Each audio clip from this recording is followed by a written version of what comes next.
Sudah, Pak.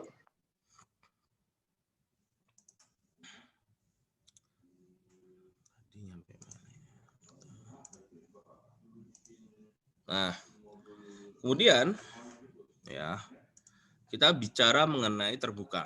Ya, salah satu asasnya adalah terbuka. Di mana kalau dalam keadaan terbuka ada insolven, ya, suatu badan usaha atau perorangan harus diketahui oleh masyarakat sehingga tidak akan menimbulkan efek yang negatif di kemudian hari dan mencegah debitur yang beretikat buruk untuk mendapatkan dana dari masyarakat dengan cara menipu. Ya, jadi ini adalah perlindungan terhadap masyarakat. Ya, untuk apa? Karena debitur yang beretikat buruk dia akan melakukan suatu tindakan-tindakan yang justru semakin lama semakin merugikan, gitu ya. Kemudian yang keempat yaitu efektif. Ya, keputusan pengadilan harus dapat dieksekusi dengan cepat, baik keputusan penolakan permohonan pilot, keputusan perdamaian maupun keputusan PKPU. Ya, jadi ini bentuk-bentuk hasil ya dari tadi ya adanya permohonan pilot, gitu ya, sehingga prosesnya cepat gitu. Kemudian kita masuk di dalam yang selanjutnya tujuan, ya, tujuan dari adanya asas undang-undang kepailitan itu. Yang pertama adalah mendorong investor untuk berinvestasi, ya, sehingga memberikan kemudahan investor itu mendapatkan uangnya kembali, ya. Lalu yang kedua adalah memberikan perlindungan yang seimbang antara debitur dan kreditur, ya, sehingga di sini debitur dilindungi, yang debitur yang beretikat baik itu dilindungi ya oleh hukum. Dia tetap apabila dia masih ada kemampuan untuk menyaur atau untuk melunasi lunasannya, dia diberikan kesempatan. Juga begitu pula dengan kreditur, ya. Kreditur juga akan mendapatkan uangnya kembali jika ingin menarik kembali, dan jika debitur ingin tetap berinvestasi kepada yang bersangkutan, maka di situ juga diberikan perlindungan, kemudahan dan sebagainya. Oke. Kemudian pernyataan balik seharusnya berdasarkan persetujuan para kreditor mayoritas, ya. Kemudian di sini adalah kata kuncinya adalah kreditor mayoritas, bahwa ketika di situ masih menyetujui untuk dilakukan menjalankan usaha dan itu diperbolehkan, maka sah-sah saja bahwa usaha itu dijalankan kembali. Kemudian permohonan pilot hanya dapat diajukan terhadap debitur yang insolvensi, yang benar-benar harta dengan utangnya lebih banyak utangnya. Gitu. Kemudian mengakui hak-hak separatis dari kreditur pemegang jaminan. Oke. Kemudian asas yang selanjutnya yaitu pernyataan pilot harus diputus dalam waktu yang tidak berlarut-larut, ya, jadi cepat. Gitu. Pengurusan perusahaan pilot harus bertanggung jawab kecuali dapat membuktikan tidak bersalah, ya. Memungkinkan utang debitur diupayakan restrukturisasi. Nah, jadi dilakukan misalkan penjadwalan jatuh temponya mundur lagi, gitu ya, keringanan bunga, lalu pengurangan utang pokok misalkan kalau ada yang berkeinginan, atau misalkan benar-benar ya sudahlah, saya kasihan sama debiturnya, seorang krediturnya bilang begini, ya sudahlah, utang pokoknya kamu bayar 50% saja, nah, itu boleh saja, gitu ya. Atau ya sudah, utang pokoknya saya anggap lunas, tapi denda-denda dan sebagainya tolong dibayar, itu juga bisa. Itu namanya restrukturisasi. Tergantung kesepakatan dari kreditur seperti apa, gitu ya. Lalu melakukan tindakan kriminalisasi terhadap kecurangan debitur. Nah, kriminalisasi adalah perbuatan pidana, ya, yang dapat disangkakan kepada debitur yang beritikat buruk, gitu. Nah, itu diatur di dalam baik undang-undang hukum pidana, ya. Lalu kita bicara mengenai tindak pidana ekonomi dan sebagainya, itu bisa masuk di dalamnya, gitu ya. Ya, sehingga disinilah dapat dilakukan pelaporan maupun pelaporan kepada yang bersangkutan. pada debitur yang melakukan tindakan etikat yang buruk tersebut, gitu ya. Oke, lanjut. Kemudian kita masuk di dalam tujuan hukum kepailitan, gitu ya. Bahwa yang pertama memberikan forum kolektif untuk memilah-milah hak dari berbagai penagih terhadap aset seseorang debitur yang tidak cukup nilainya. Yang kedua, menjamin pembagian yang sama terhadap harta kekayaan debitur antara krediturnya sesuai dengan pari passu, ya. Lalu mencegah agar debitur tidak melakukan perbuatan-perbuatan yang dapat merugikan kepentingan para kreditur, ya. Keempat, melindungi kreditur kongruen untuk memperoleh hak mereka. Ya, masih ingat ya kreditur kongruen ya. Kemarin sudah sempat saya jelaskan di slide pertama gitu ya. Yang kelima, yaitu memberikan kesempatan debitur pada kreditur yang berunding dan membuat kesepakatan mengenai restrukturisasi utang debitur. Ya, jadi di sini memberikan kesempatan debitur dan para kreditur untuk berunding dan membuat kesepakatan-kesepakatan, gitu ya. Yang keenam, yaitu menghukum pengurus karena kesalahannya telah mengakibatkan perusahaan mengalami keadaan keuangan yang buruk sehingga perusahaan mengalami keadaan insolvensi. Nah, di sini adalah posisi insolvensi. Dan yang terakhir, tujuannya adalah memberikan perlindungan pada debitur yang beretikat baik pada kreditur dengan cara memperoleh pembebasan utang. Nah, dilakukan misalkan ya udahlah utangnya bebas gitu dan sebagainya.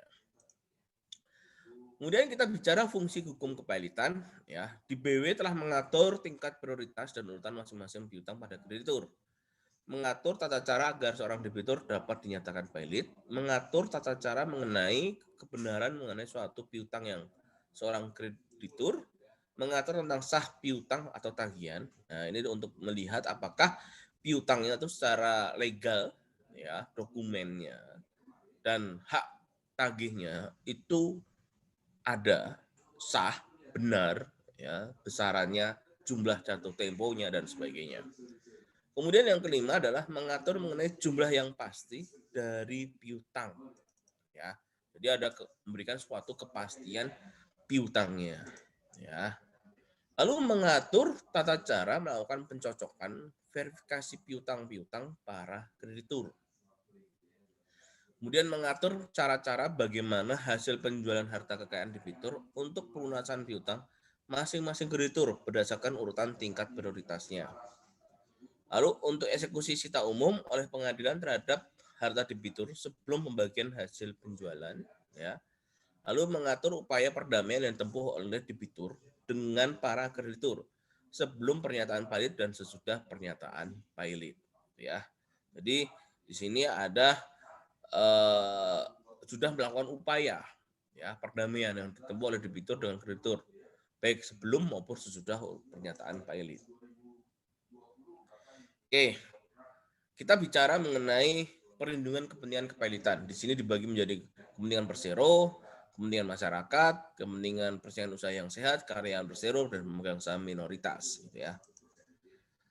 Kita masuk dalam kepentingan persero, bahwa perlindungan kepentingan persero terkait dengan adanya kepailitan, maka di sini apakah posisi status persero itu tetap bisa berjalan atau tidak, gitu ya.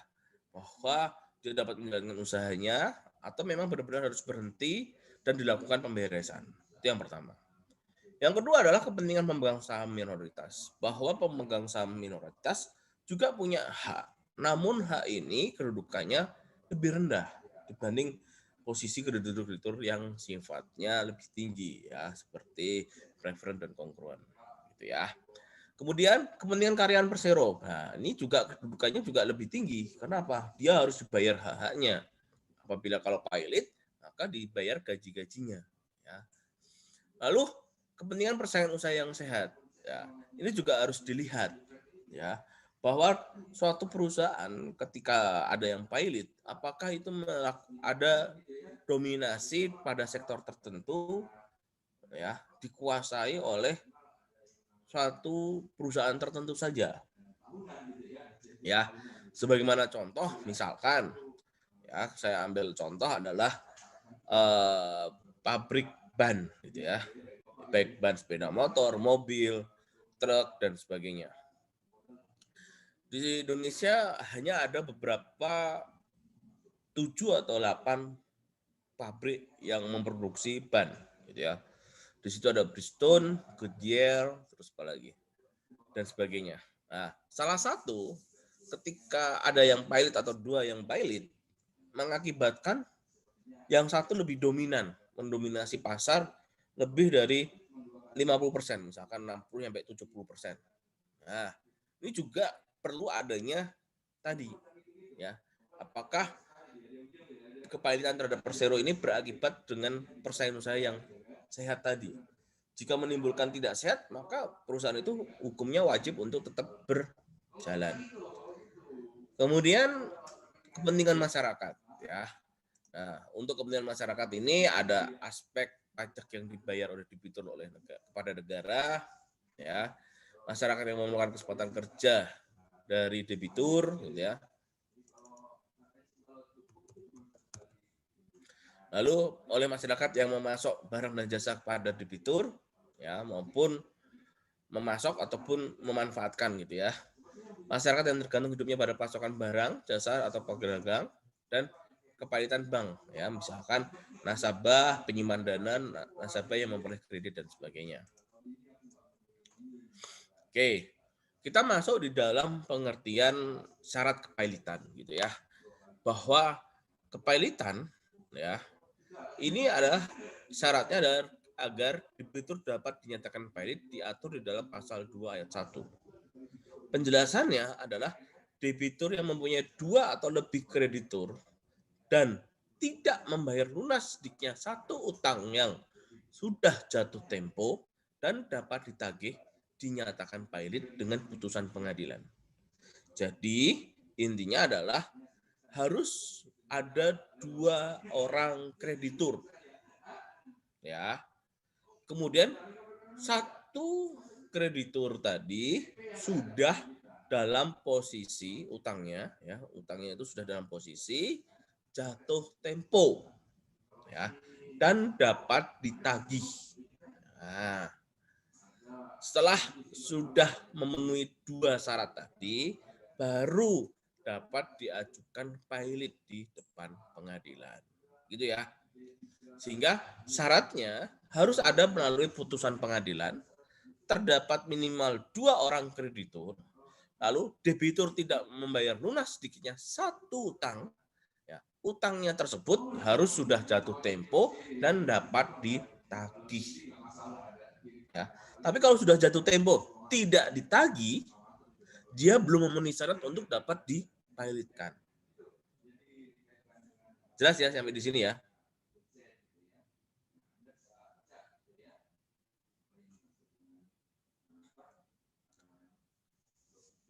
Cuci muka dulu, Patrick.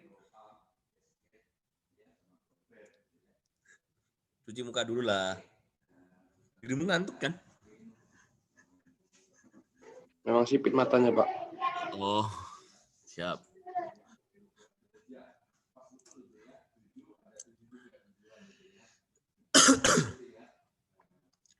Kemudian, ya, pihak yang dapat mengajukan permohonan pailit adalah debitur yang bersangkutan, ya, kreditur ataupun para kreditur, ya. Kemudian kejaksaan untuk kepentingan umum, Bank Indonesia, ya, apabila debiturnya bank, Bapepam apabila debiturnya perusahaan efek, ya, bursa efek, lembaga clearing, penjaminan, lembaga penyimpanan dan penyelesaian, Menteri Keuangan apabila debiturnya perusahaan asuransi, perusahaan reasuransi, ya. Jadi ini ada 2 ya.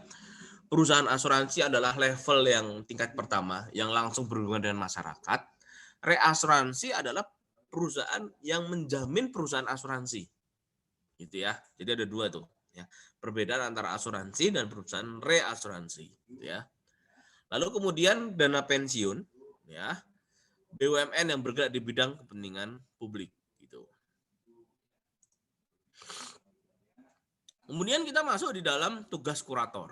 Ya, tugas kurator adalah laksanakan pengurusan pemberesan harta pailit sejak tanggal putusan pailit diucapkan meskipun terhadap putusan tersebut diajukan kasasi atau peninjauan kembali. melakukan pengurusan dan pemberesan harta pelit. Ya. Pengurusan.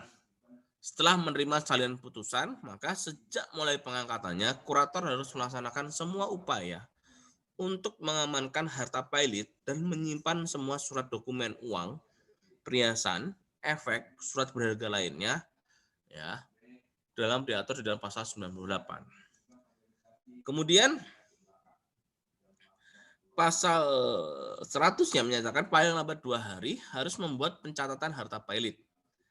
Paling lama 5 hari harus mengumumkan adanya kepailitan dalam Berita Negara Republik Indonesia minimal 2 surat kabar yang isinya minimal ada identitas debitur pailit, identitas kurator, nama hakim pengawas, ya, identitas panitia koridor sementara, bila ditunjuk, ya, tempat waktu rapat kreditur pertama kurang lebih tidak boleh kurang dari 30 hari setelah putusan, tempat dan batas waktu pengajuan tagihan kreditur, ya, tempat batasan waktu verifikasi pajak pasal 113 gitu ya, tempat waktu pencocokan piutang dan verifikasi. Di dalam rapat verifikasi pencocokan piutang, hakim pengawas wajib menawarkan pembentukan panitia kreditur tetap, ya. Apabila debitur mengajukan rencana perdamaian tidak atau tidak, ya, debitur berhak menawarkan rencana perdamaian. Jadi di sini adanya rencana perdamaian. Apabila kurator mengajukan rencana perdamaian, maka di sini paling lama 8 hari sebelum rapat verifikasi menyediakan di panitiaan pengadilan. Ya, di sini adalah pengadilan niaga, gitu ya. Wajib dibicarakan, diambil keputusan segera setelah selesai rapat verifikasi. Apabila rencana perdamaian diterima semua kreditur dan setelah dihomologasi pengesahan perdamaian, maka kepailitan berakhir, pasal 166. Apabila rencana perdamaian ditawarkan tidak diterima, ya, pengesahannya ditolak, maka demi hukum harta pailit berada dalam keadaan insolvensi atau pemberesan. Maka debitur tidak menawarkan rencana perdamaian, maka demi hukum harta pailit berada dalam keadaan insolven, ya, sehingga dilakukan pemberesan. Nah, pemberesannya bagaimana? Nah, di sini ada kurator harus memulai pemberesan menjual harta pailit, ya, pasal 184 ayat 1. Semua benda harus dijual di muka umum dengan lelang. Bila tidak tercapai, dijual di bawah tangan, ya. Apabila lelang tidak laku, maka di bawah tangan. Apabila hakim pengawas berpendapat cukup uang tunai, kurator diperintahkan melakukan pembagian pada kreditur yang piutangnya sudah dicocokkan. Ya. Kurator wajib menyusun suatu daftar pembagian. Ya. Daftar pembagian telah disetujui oleh hakim pengawas, wajib disediakan oleh panitia pengadilan, ya, selama tenggang waktu yang ditetapkan oleh hakim pengawas. Kemudian kreditur dapat melakukan perlawanan, ya. Hakim pengawas menetapkan hari pemeriksaan perlawanan tersebut, ya. Dalam waktu, ya, sidang pertama paling lambat 7 hari wajib memberikan putusan. Kurator atau kreditur dapat mengajukan kasasi dan putusan tersebut. Setelah berakhirnya tenggang waktu, lihat pembagian setelah putusan penawaran diucapkan, kurator wajib membayar pembagian sudah ditetapkan. Segera setelah kepada debitur yang telah dicocokkan, pembayaran penuh piutang segera setelah daftar pembagian penutup menjadi mengikat, ya, berakhirnya kepailitan. Diumumkan dalam Berita Negara Republik Indonesia dan 2 surat kabar, ya. Kurator memberikan pertanggungjawaban tentang pengurusan dan pemberesan hakim pengawas itu. Nah, gini ya teman-teman ya. Jadi kalau lihat gambaran umumnya, ya, disinilah proses yang mudah, gambarannya mudah. Bagaimana? Ya, pemohon tadi ada 5 ya. Bisa saja debiturnya sendiri, bisa saja kreditur, ya. Kalau seorang kreditur mengajukan permohonan, ya, maka disitulah harus memenuhi syarat yang 4 tadi, ya kan? Masih ingat ya, 4 syarat tadi. Apa saja syaratnya?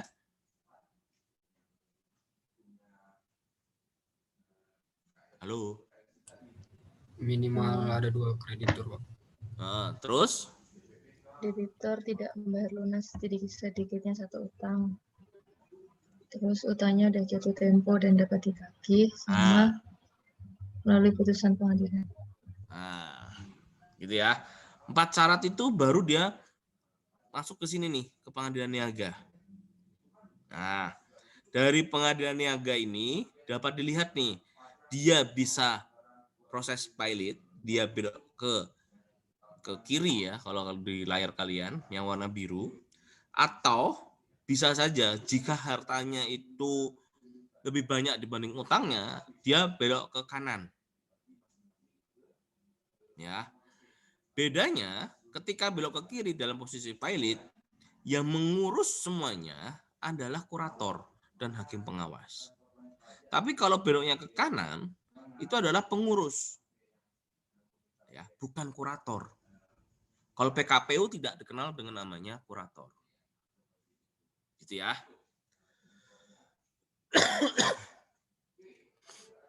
Oke. Kemudian ya, jika prosesnya diumumkan di media, jika ini posisinya lurus-lurus saja ya, tidak ada upaya-upaya hukum lainnya. Tetapi kalau ada upaya hukum, ya misalkan kasasi, ya dan sebagainya, kasasi dan peninjauan kembali, maka ini yang saya kotak hijau ini adalah upaya-upaya yang tadi, upaya-upaya hukum, ya. Nah, di dalam proses pilot ini juga bisa dilakukan perdamaian. Nah, di sini, ya. Jika perdamaian disetujui, maka ada perjanjian damai. Ya, selesai itu. Kalau ada perjanjian damai, maka debitur tidak lagi menjadi pilot, tapi tetap berjalan. Misalkan di sini ada restrukturisasi utang dan sebagainya. Tetapi kalau tidak setuju, masuk nih ke sini nih. Nah, menghitung bundel pilot. Lalu dilakukan pemberesan dan akhirnya pilot debiturnya. Gitu ya. Kalau yang tidak ada upaya hukum, turun pengumuman verifikasi pencocokan utang, piutang ya. Kemudian bundel pilot, pembagian bundel pilot, pemberesan. Ya. Pemberesan itu muncul jika orangnya itu menjadi pilot. Tapi kalau adanya perjanjian damai, maka tidak. Sebentar ya.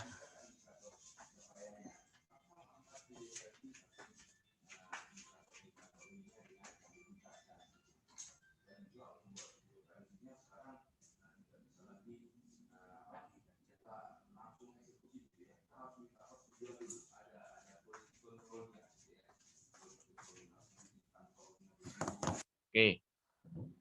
Kita masuk di dalam yang PKPU. Ya. Penundaan kewajiban pembayaran utang. Di sini tidak ada namanya upaya hukum. Ya. Kemudian diumumkan media massa, verifikasi pencatatan piutang, dilakukan upaya perdamaian. Ya. Jika setuju muncul perjanjian perdamaian, tidak setuju ya prosesnya lakukan pemberesan. Nih, gitu ya. Nah, nanti kita akan mempelajari bagaimana proses di dalam pengadilan niaga ini. Ya, di slide-slide berikutnya nanti. Ya. Nanti ada spesifik nih proses di dalamnya, tapi ini secara gambaran umumnya seperti ini. Tuh. Supaya kalian tadi saya menerangkan, jadi penjelasan yang tadi saya pertama kali saya terangkan di awal, itu gambaran umumnya seperti ini. Nah, ada yang mau ditanyakan dulu nggak kira-kira? Izin bertanya, Pak. Ya, silakan. Kan kalau perdamaian yang disetujui kan ada perjanjian damai. Terus kan ada kemungkinan restrukturisasi utangnya. Itu yang melakukan itu tetap kurator atau pengurus atau berubah jadi pengurus? Tetap yang melakukan kurator diawasi oleh hakim pengawas. Pak, terima kasih. Ada lagi? Izin Pak. Tadi yang di pemohon itu kan ada 5 pemohon. Itu apa aja tadi Pak selain debitor sama kreditor? Makasih Pak.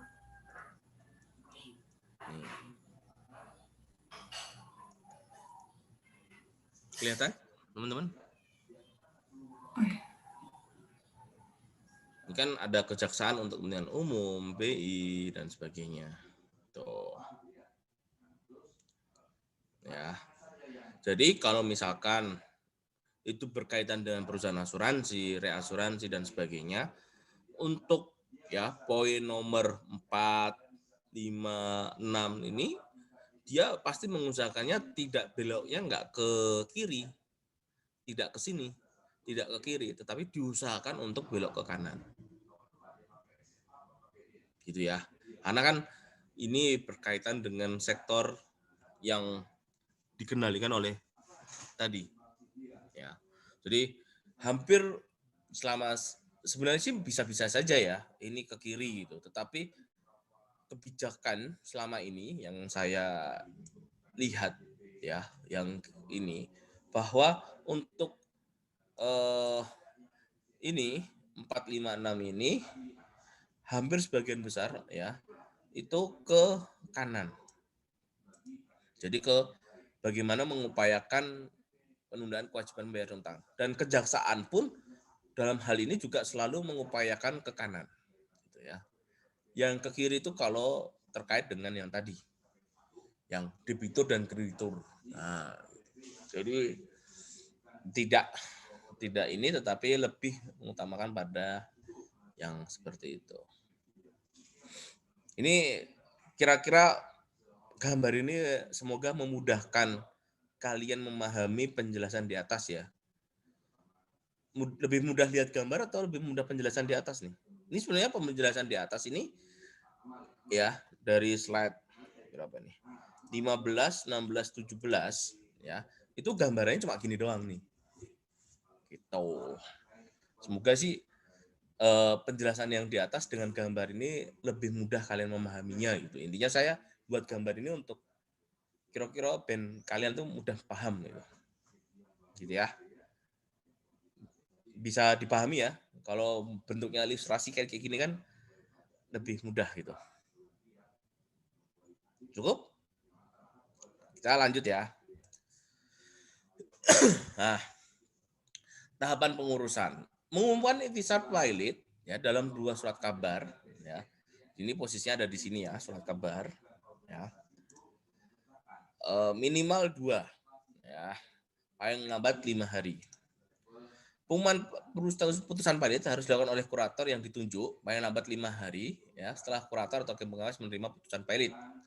Dalam lembaran negara setidaknya dalam 2 surat kabar yang isinya adalah seperti ini ya. Oke. Membuat pencatatan harta pilot ya, inventarisasi, pencocokan harta pilot dan sebagainya berdasarkan pembukuan debitur, berdasarkan catatan, mencocokkan laporan pembukuan dokumen, mencocokkan data pembukuan dan keberadaan fisik ya harta pilot, menyusun daftar harta pilot berdasarkan jenis, lokasi harta, keadaan aktual harta pilot, dan melakukan pengamanan fisik harta pilot. Nah, menjadi sebuah pertanyaan, posisi ini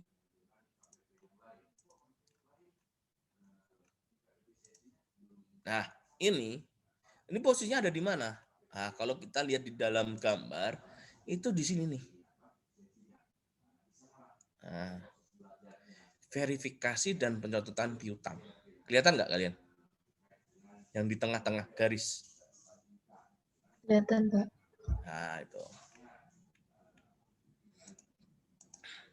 Nah, di sini dibagi nih. Ada kas dan sejenis, benda tidak bergerak, tanah, bangunan, mesin yang melekat pada tanah, ya. Benda bergerak, tagihan-tagihan pada pihak lain, semuanya harus diinventarisasi, dicatat, dan diamankan. Masalah-masalah harta pilot. Nah, ini yang sering muncul. Yang pertama adalah data-data harta pilot tidak tersedia. Nah, ini sering nih terjadi. Begitu sudah dikumpulkan, nah, datanya tidak lengkap dan sebagainya. Yang kedua, harta pilot yang dikuasai oleh pihak lain. Ya, jadi bisa saja ada harta yang sedang dalam penguasaan orang lain. Misalkan disewakan, dipinjamkan, dan sebagainya. Kemudian harta pilot tidak ketahui keberadaannya. Ada dokumennya, tetapi posisinya tidak tahu di mana. Nah, ini biasanya sertifikat tanah tuh, ya. ada tanah seluas 1.000 meter persegi di sini jalan ini, desa ini, RT ini, tapi nggak ada tuh patoknya di mana, posisinya seperti apa dan sebagainya, itu nggak ada. Ini fakta-fakta fakta di lapangan ya, makanya implementasinya seperti ini. Kemudian harta pilot mudah rusak, ya. Kemudian harta pilot mudah dipindah tangankan, ya. Kalau itu barang-barang bergerak itu biasanya mudah dipindah tangankan, ya. Lalu dokumen kepemilikan tidak lengkap. Ya. Tanah atas nama pemegang saham, tapi tercatat sebagai aset debitur dalam neraca, ya. Ataupun HGU, HGB atau hak pakai yang telah berakhir, ya. Ya, ingat ya, PP 4096 itu sudah tidak berlaku lagi, sekarang sudah dirubah ya PP-nya. Masih ingat ya, PP 4096 itu tentang apa? Ya, nanti kalian bisa buka tuh. Hukum agraria kan sama saya kan kalian? Ya. Kemudian, ya, memanggil kreditur debitur untuk mengikuti rapat pertama, batas waktu pendaftaran tagihan dan rapat verifikasi. Kemudian ada rapat pencocokan piutang. Nah, rapat pencocokan piutang pada intinya adalah mencocokkan perhitungan piutang berdasarkan bukti yang diajukan kreditur dengan bukti atau catatan debitur. Ya, jadi ya, dikonfirmasi bukti yang diajukan kreditur dengan bukti atau catatan debitur. Sama atau tidak? Jika sama berarti klop, sesuai. Tapi kalau ada beda, misalkan baik jumlah, jatuh tempo dan sebagainya, perlu lakukan konfirmasi ulang. Gitu ya. Jelas ya. Yang dimaksud dengan catatan debitur pilot adalah catatan pembukuannya, ya. Tujuan pencocokan piutang yang pertama, memastikan keabsahan piutang. Sah nggak nih piutangnya? Benar nggak? Legal nggak? Gitu ya. Yang kedua adalah keabsahan kreditur. Jangan-jangan yang mengajukan permohonan dari piutang tadi bukan kreditur yang sebenarnya, ya, hanya kreditur yang ingin mendapatkan manfaat. Nah.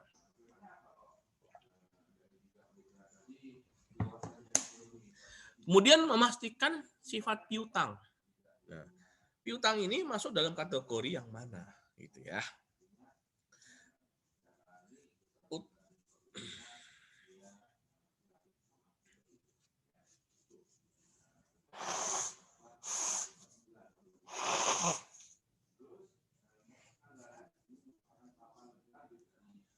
Kemudian jumlah piutang. Nah, besarannya jumlah piutang itu berapa besar? Ya. Lalu tingkatan hak atas piutang. Ya, pasal 115 Undang-Undang Kepilitan. Setelah ada hasil pencocokan piutang dan sudah jelas, maka di sini dilakukan namanya penentuan hak suara dalam rapat kreditur, menentukan urutan tingkatan hak untuk memulai pembayaran dari hasil bundel pilot, ya, menentukan prosentase, ya, jumlah yang diperoleh masing-masing kreditur dari penyelesaian kepailitan, gitu ya. Yang kedua yaitu tahapan pemberesan, ya. Dilakukan penagihan piutang debitur jika ada, menjual harta pilot, membuat daftar pembagian, melakukan pembayaran kepada kreditur sesuai dengan daftar pembagian yang telah disetujui oleh hakim pengawas. Kemudian tahap yang ketiga yaitu penyelesaian. Penyelesaian itu mengumumkan berakhirnya kepilitan dalam dua surat kabar, memberikan pertanggungjawaban mengenai pengurusan pemberesan kepada hakim pengawas. Kemudian mengembalikan buku dan dokumen mengenai harta pilot sebagai tanda bukti, kemudian dilakukan rehabilitasi jika memang sudah lunas, gitu ya, hak debitur dan ahli warisnya. Kemudian laporan kurator, ya, laporan kurator mengurus kepada hakim pengawas maupun disampaikan dalam rapat kreditur sebagai bentuk perwujudan tanggung jawab kurator. Jenis laporannya ada 3, ya, ada 4, sorry. Yang pertama laporan awal, yaitu dalam rapat pertama kreditur, yang kedua laporan berkala mengenai keadaan bundel pilot dan pelaksanaan tugas kurator 3 bulan. Tiap 3 bulan bikin laporan berkala, kemudian laporan insidentil yaitu karena terjadinya suatu peristiwa tertentu, dilakukan tindakan tertentu, dan yang terakhir disampaikan pada akhir pelaksanaan tugas kewajiban laporan pertanggungjawaban. Oke, itulah gambaran secara umum dan cepat ya sebelum kita membahas yang lebih detail dan detail lagi gitu. Sampai di sini ada yang mau ditanyakan terlebih dahulu atau tidak? Izin bertanya Pak.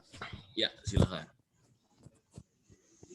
Pak, tadi saya sempat baca artikel di Google, terus utang yang lahir dari perikatan alamiah tidak dapat diajukan untuk permohonan pilot.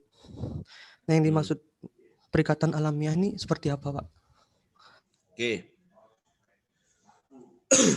Jadi kalau kalian masih ingat waktu apa itu namanya mata kuliah apa ya?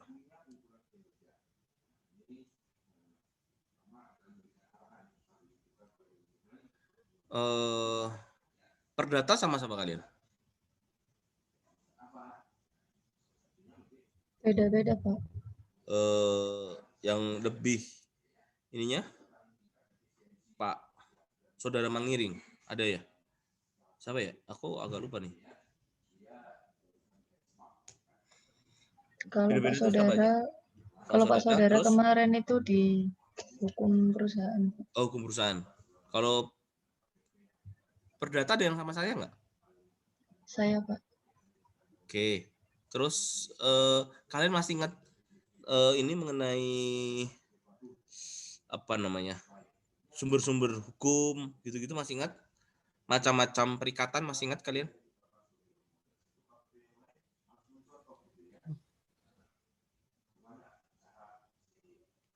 Masih ingat nggak?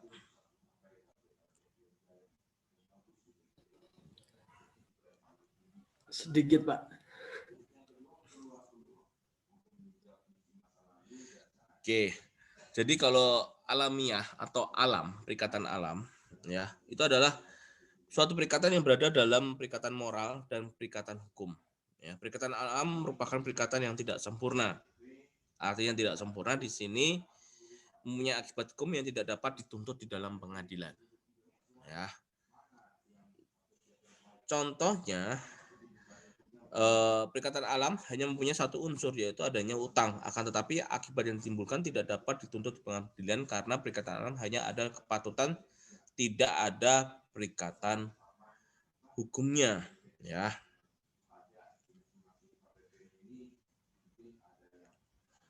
Misalkan ya kita ambil contoh yaitu mengenai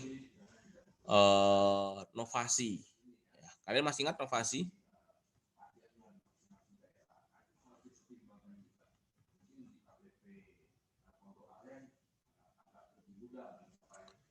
Masih ingat nggak novasi? Pasal 1790. Masih ingat nggak?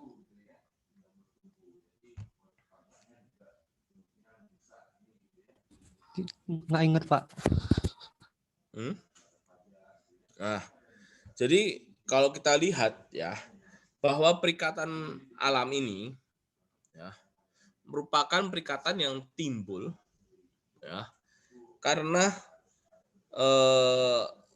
perikatan moral dan perikatan hukum ya, di mana misalkan unsurnya adalah utang. Utang ini timbul ya hanya karena utang budi. Oke, aku menjelaskannya dalam bahasa yang lebih mudah dipahami.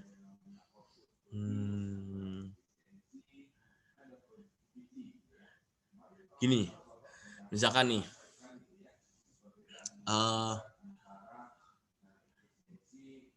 kalian pernah ngekos ya? Sebelum ini kan kalian ngekos kan? Kemudian pada waktu jam makan siang, kalian minta tolong teman kalian untuk membelikan makan siang. Pernah kejadian nggak? Aku nitip Pernah, dong. Pak. makan siang, nanti tak ganti. Ya, sudah nih, ya kan? Kemudian dibelikan, piron teh, berapa habisnya, gitu ya.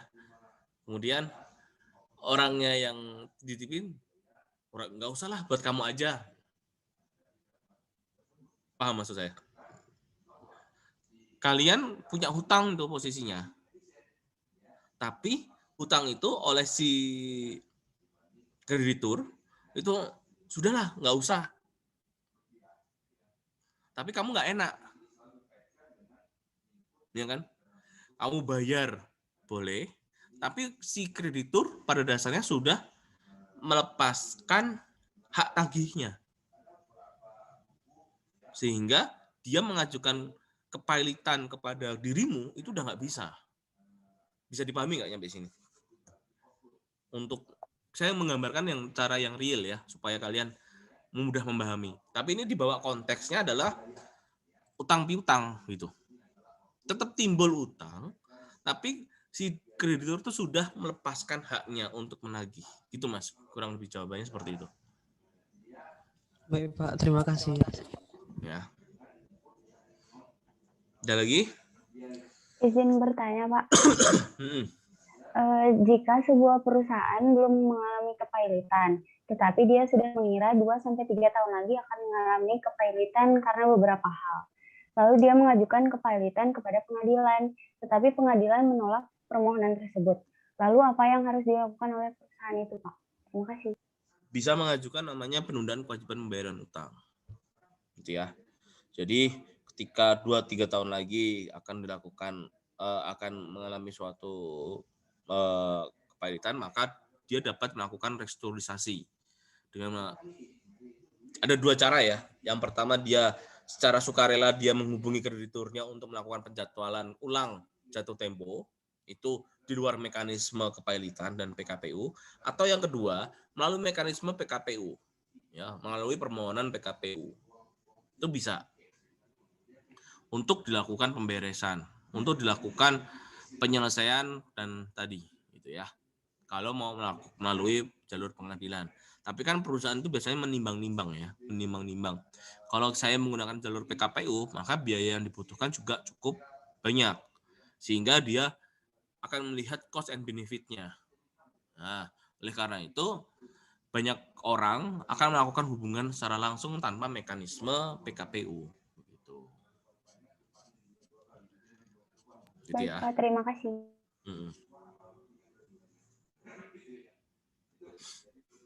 Izin bertanya, Pak. Ya. Apakah debitur yang melakukan rencana perdamaian itu kewajiban debitur kepada krediturnya itu akan langsung dianggap selesai, Terus jika debitur yang tidak mengajukan rencana perdamaian itu salah satu alasannya apa ya, Pak? Terima kasih. Oke, bahwa perdamaian itu memang diajukan, ya wajib hukumnya, bukan wajib ya, keinginan dari kurator maupun dan ini. Tapi kalau memang apakah ketika seseorang debitur tidak mengajukan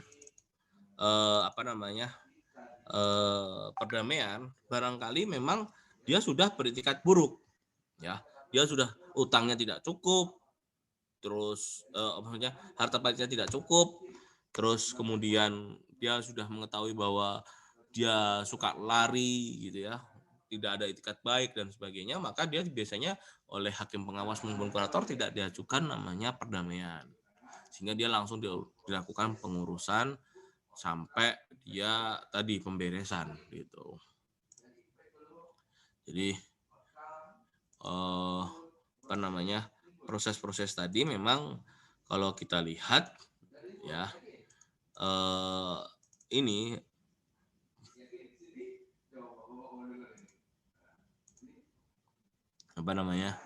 dilakukan tadi seperti itu, gambarannya seperti itu, Mas. Terima kasih, Pak.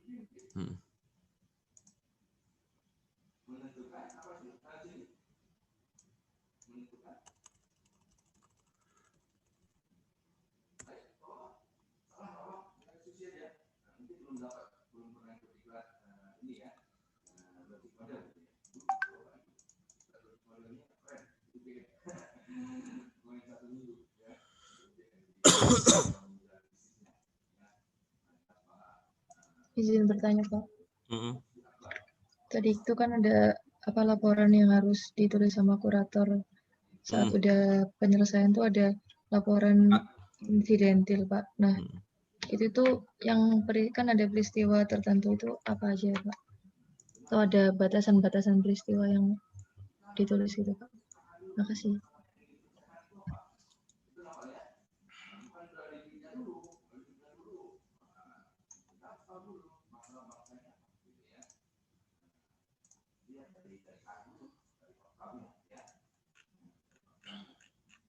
Oke, untuk laporan ya, di sini ada laporan yang sifatnya khusus karena terjadi suatu peristiwa tertentu atau dilakukan tindakan tertentu.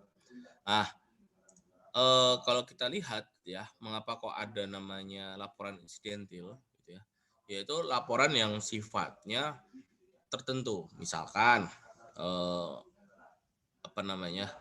diketemukan harta debitur yang disembunyikan atau memang yang dialihkan ya, seperti yang di dalam slide itu ya, kan ada yang fakta-fakta ya tadi aku ngomong. Nah, masalah-masalah mengenai harta pilot yang hampir berkaitan dengan hal-hal yang seperti inilah yang masuk di dalam laporan insidentil.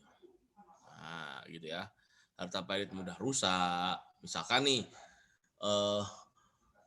saya punya kayu, ya harta.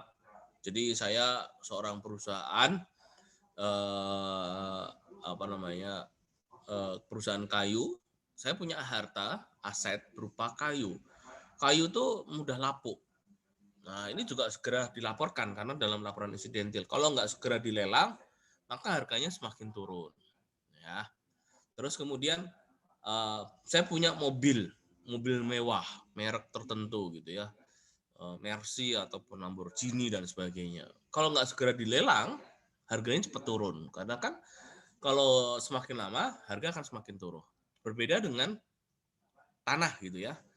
Nah, tanah pun kalau hak milik itu memang semakin naik. Tetapi kalau HGU, HGB atau hak pakai yang jangka waktunya mendekati waktu habis, maka di situ juga harus hati-hati untuk dilakukan pelelangan. Jangan sampai tidak dapat memenuhi tadi. Itu juga perlu dilakukan laporan dalam bentuk insidentil, gitu ya. Sehingga hal-hal yang seperti itu, yang seperti inikah yang masuk di dalam proses tadi laporan insidentil, gitu. Meskipun itu bisa saja masuk dalam laporan berkala, tetapi sifatnya yang diketemukan dengan sifatnya segera, gitu ya. Tiba-tiba saya menemukan ini, nah itu segera dilaporkan. Lalu tiba-tiba debiturnya menghilang, ya itu bisa jadi dilaporkan. Gitu. Nah, saya mau nanya nih kepada kalian, boleh nggak piutang negara? Ya, kalian udah dapat piutang ya? Diajar sama siapa? Pak Manajemen Heriantoro. piutang. Pak Heliantoro. Ya. Pertanyaan saya, bisa nggak negara dapat mengajukan ke pilot karena timbulnya piutang negara tadi?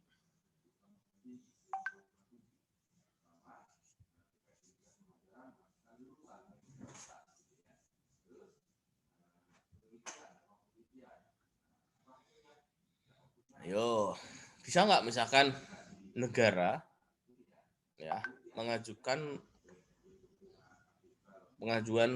piutang apa mengajukan pilot kepada debitur, ya bisa nggak? PSDBT bukan? Hah? Gimana Mas Pak Budi? Apa negara mengeluarkan PSDBT bukan? PS? DBT. Bukan, belum. Oh, Ini bukan. di optimalisasi ini kita belum sampai ke PUPN. Masih posisi di KL.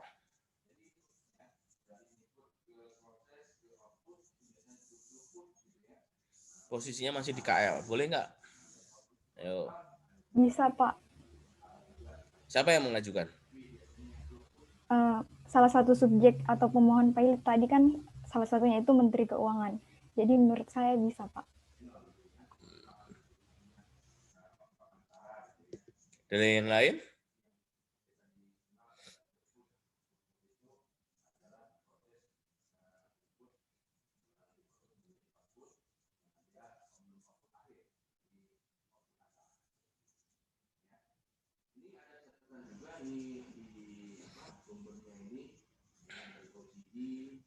Ayo, ada yang lain nggak? Jawabannya benar. Benar. Bisa. Tapi yang mengajukan siapa?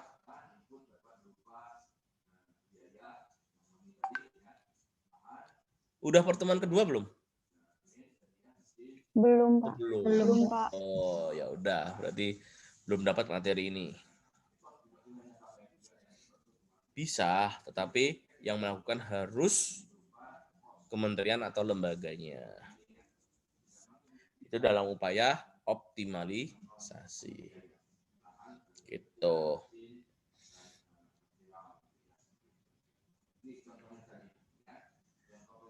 Oke ya. Untuk Zoom ya, kita akhiri dulu karena nanti saya khawatir kalian tidak cukup untuk biaya operasional keberlanjutan perkuliahan karena kuotanya fakir dan miskin gitu ya. Fakir kuota dan fakir ini ya, cukup 1 jam saja